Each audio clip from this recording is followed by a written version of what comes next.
ठीक है sir, start कर दो। चलो ठीक है।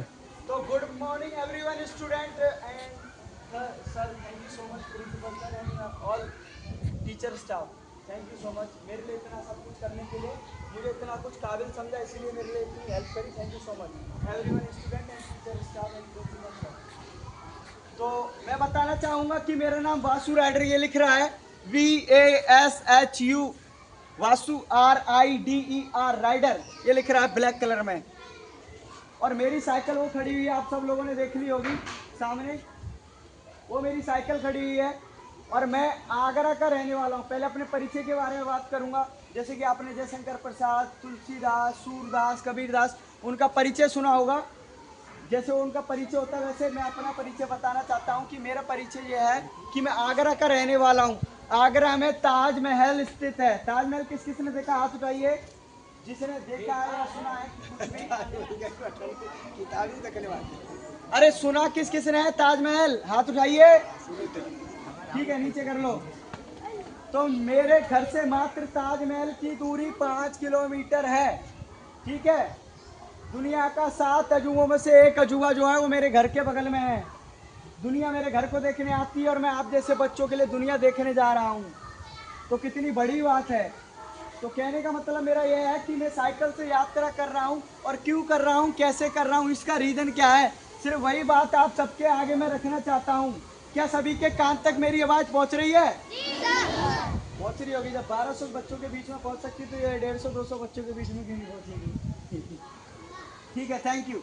तो मैं बताना चाहता हूँ कि पहला मिशन मेरा जो है वो है stop pollution to save earth, यानी कि हम अपने पर्यावरण को सुरक्षित नहीं रखेंगे तो हम लंबे समय तक के लिए जीवित नहीं रह पाएंगे। उसके लक्षण बताना चाहूँगा मैं आप सारे बच्चों को। मैं पर्यावरण और प्रदूषण के लिए चल रहा हूँ। ठीक है, तो प्रदूषण की बात करते हैं। सबसे पहले कि आजकल के जो बच्चे हैं उनका सबसे पहला नशा जो है वो है बाइक, स्कूटी, कार, मतलब इलेक्ट्रॉनिक पेट्रोल डीजलों वाली गाड़ियों का इस्तेमाल करते हैं वो छोटी छोटी सी दूरी पर। सिर्फ वही नशा खत्म करने के लिए मैंने इस यात्रा की शुरुआत किया हूँ। और बताना चाहूँगा कि अभी तक मैं 2 जून 2025 में चलना शुरू किया है। अभी तक राजस्थान, पंजाब, जम्मू, हरियाणा, उत्तराखंड, बनारस, चंदौली, गाजीपुर, बलिया, मऊ, आजमगढ़, देवरिया, कुशीनगर, गोरखपुर, और आज मैं गोरखपुर में हूँ। 6000 किलोमीटर का सफ़र तय करके आज मैं आपके स्कूल श्रीमती सुदामा देवी सरस्वती विद्या मंदिर खड़ा हुआ हूँ। तो आप लोगों के बीच में भी ये बात रखना चाहता हूँ। पहले मिशन के बारे में हम बात करते हैं कि पर्यावरण हमारे जीवन पे, पर्यावरण का क्या असर पड़ता है। बेटा क्या हो गया, तबीयत खराब है क्या? है तबीयत खराब है तो बैठ जाओ, कोई दिक्कत नहीं है। तो क्या असर पड़ता है? निकल जाओ, हो जाओ, बैठो। क्या असर पड़ता है तो मैं बताना चाहूंगा कि आजकल के बच्चे, अच्छा ये बताइए मुझे, यहाँ पे बाइक और स्कूटी वगैरह कौन चला लेता है बढ़िया तरीके से? कोई चला पाता है? अरे हंसो मत, बताओ ना बेटा, कोई नहीं है? अरे शेर निकले हैं यहाँ तो। तुम्हारी हाइट कितनी है? 4 फीट, और 5 फीट की गाड़ी चलाते हो? चला लेते हैं बेटा ये गाड़ी अगर चलाना आप बंद कर देंगे और अपने बड़े लोगों को समझाएंगे कि गाड़ी छोटी छोटी सी दूरी के लिए इस गाड़ी का इस्तेमाल ना करें। आप प्रदूषण के लक्षण देख रहे होंगे अपने घर में, आपके घर में ही नहीं मेरे भी घर में है। कोई पीलिया, कोई डायबिटीज, कोई शुगर, कोई पथरी, कोई कुछ। ये क्या है? ये एक प्रदूषण के लक्षण है। ये प्रदूषण के कारण बीमारियां बनती हैं। आजकल प्रेजेंट टाइम में, चलते हुए समय में, आजकल आप देख रहे होंगे अपने घर में कोई छोटा बेबी पैदा होता है, उसको भी कम से कम 1 हफ्ते कहीं ऑक्सीजन में रखा जाता है, कहीं किसी पे रखा जाता है, कहीं किसी पे रखा जाता है, क्योंकि आजकल वो ऑक्सीजन हमें नहीं मिल पा रहा है जो पहले के समय में था। आजकल हम उस तरह की लाइफ नहीं जी पा रहे। हमें लग रहा है कि हम पिज़्ज़ा खा रहे हैं, पास्ता खा रहे हैं, और ये 70 की स्पीड में गाड़ी चला रहे थे। ये कहता गाड़ी मेरे पास भी सेम है, मैं 80 के मैं क्यों नहीं चला सकता।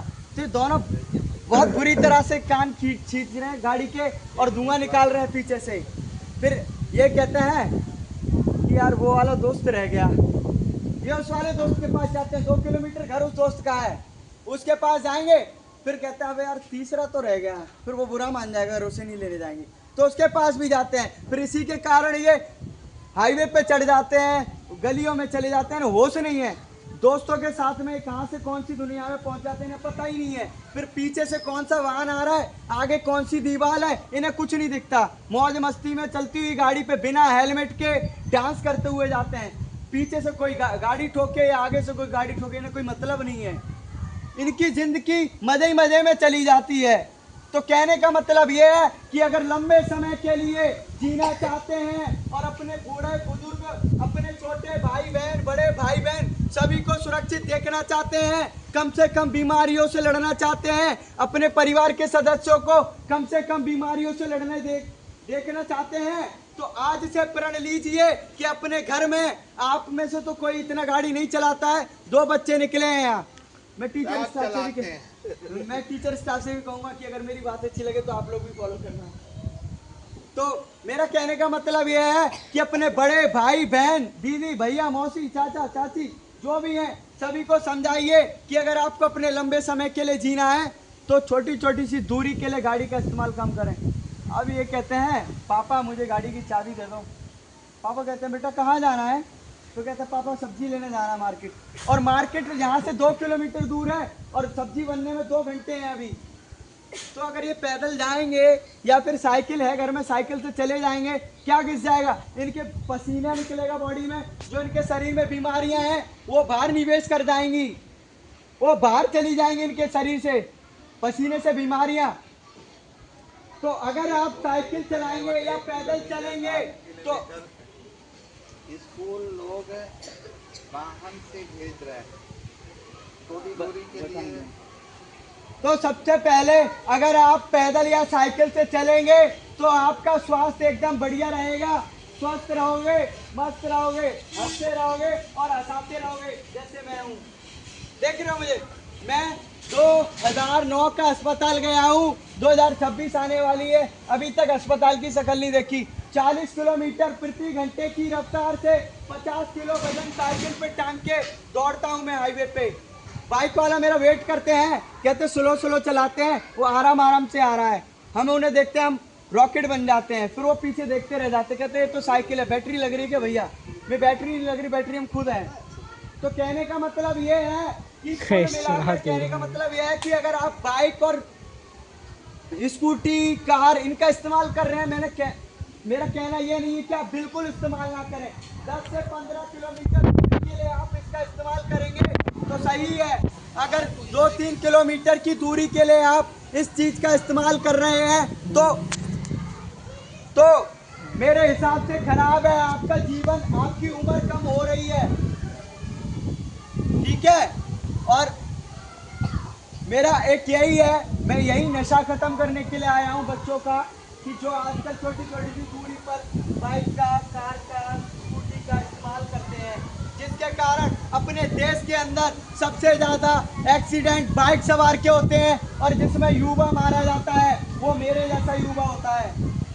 अगर उन्हें जीवित देखना चाहते हैं और बढ़िया रखना चाहते हैं, रहना चाहते हैं, तो बाइक चलाने का कम से कम प्रयोग करें। और मैं बताना चाहूंगा कि जो बाइक चलाते हैं, कौन कौन हाथ उठाया था बाइक चलाते हैं, कोई उठाए थे सर? थोड़ा हाँ, अरे वीडियो बना रहे हैं आप। बेटा मुझे ये बताओ कि पेट्रोल कहाँ से आता है, आप ही बताओ, बताओ पेट्रोल कहाँ से आता है? बताओ पेट्रोल टंकी से कहाँ से आता है पेट्रोल? मथुरा से। फिर मथुरा में कहाँ से आता है पेट्रोल? आपको ये नहीं पता है, इन्हें ये नहीं पता है, ये गाड़ी चलाते हैं, बाइक चलाते हैं, स्कूटी चलाते हैं, कार चलाते हैं, लेकिन इन्हें ये नहीं पता है कि पेट्रोल आता कहाँ से है।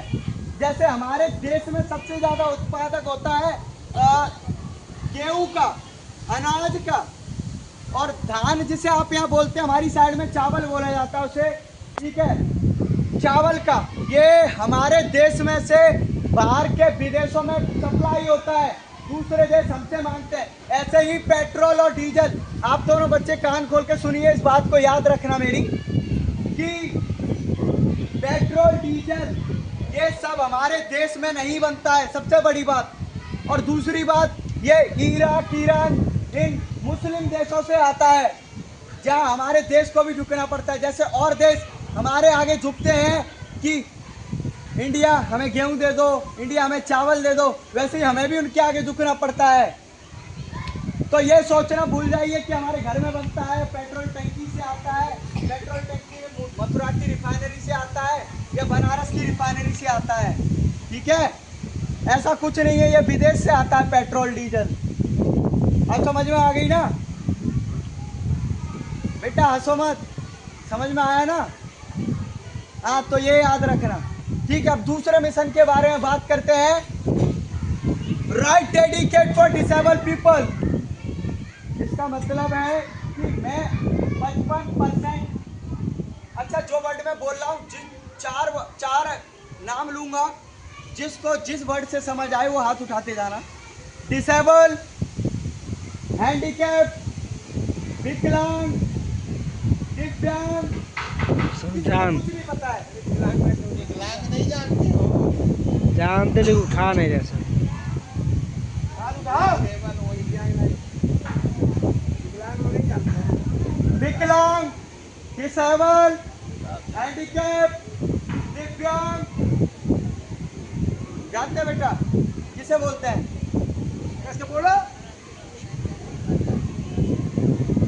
विकलांग नहीं जानते आप लोग? जानते हैं सर, सब एक को नहीं, विकलांग किसको कहते हैं, नहीं जानते हो? तब बोलो। सब जानते हैं। हाँ सही है, थोड़ा सा तेज बोलो, जैसे मैं बोल रहा था, सभी को सुनाई देना चाहिए। बेटा बोलो थोड़ा तेज। हाँ, कुल मिलाकर कहने का मतलब ये है कि आप सब लोगों को एक जैसा बनाए। तुम्हारी उंगली सही है ना? अरे हाथ खोलो ना, उंगली सही है, तुम्हारी भी सही है, तुम्हारी भी सही है, लेकिन मेरी सही नहीं है। तो मुझ जैसे व्यक्ति को बोला जाता है विकलांग। दिख रहा है आपको? विकलांग, डिसेबल, दिव्यांग, दिख रहा है? उल्टे हाथ में अंगूठा है, सीधे हाथ में उंगली है, और एक कदम नहीं होता, मेरे पैर भी हैं।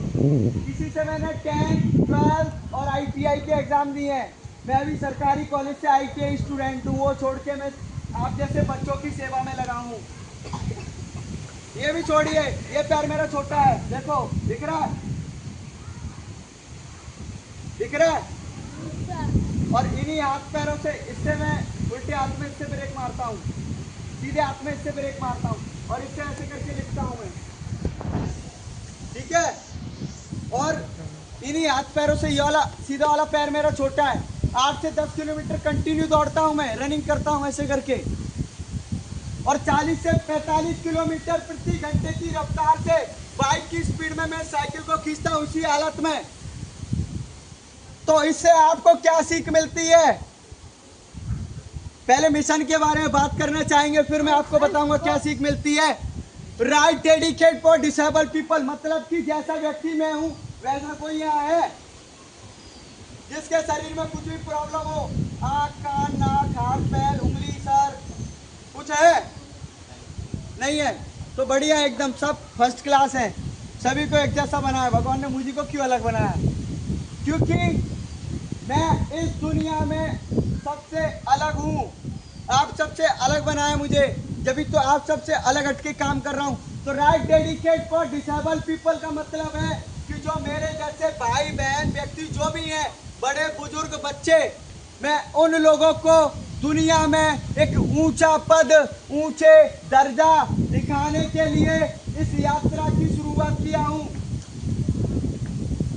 इससे हमें यह सीख मिलती है कि इतना ना कुछ होने के बावजूद भी मैं इतना कुछ कर रहा हूँ, तो आपके पास तो सही सलामत शरीर, हाथ पैर, आँख, कान, नाक, मुंह सब कुछ है, तो आप क्यों नहीं कुछ कर सकते हैं?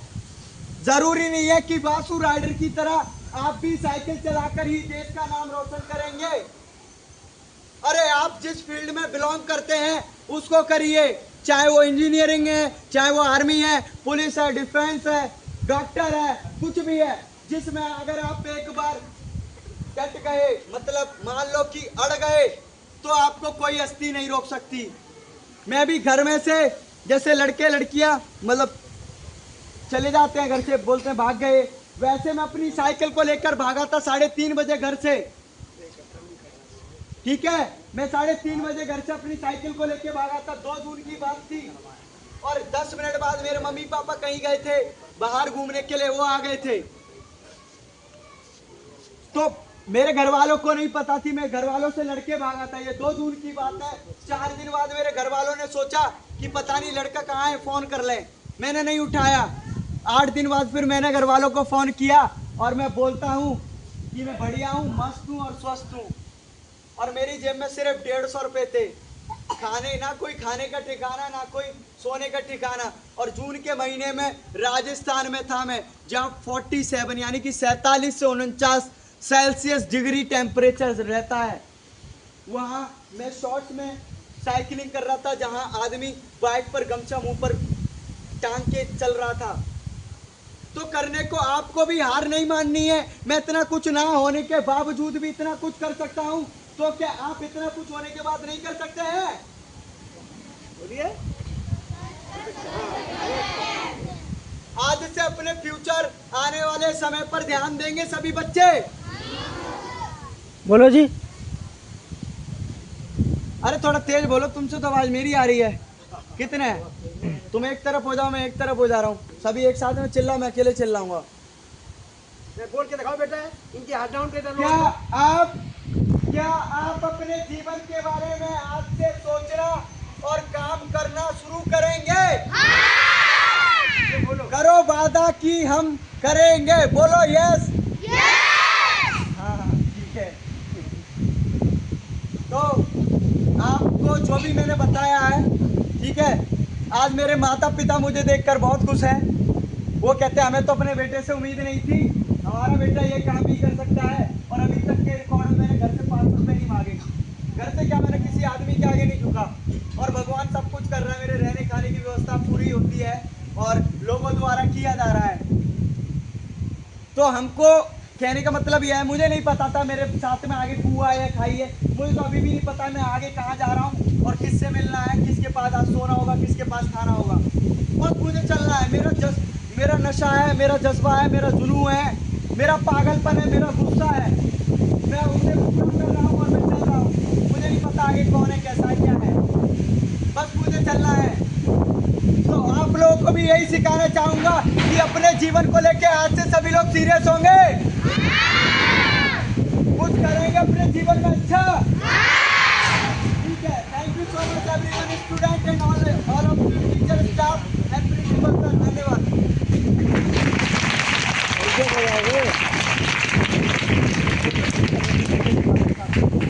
ऐसे ही रहना सभी लोग। एक बच्चा हो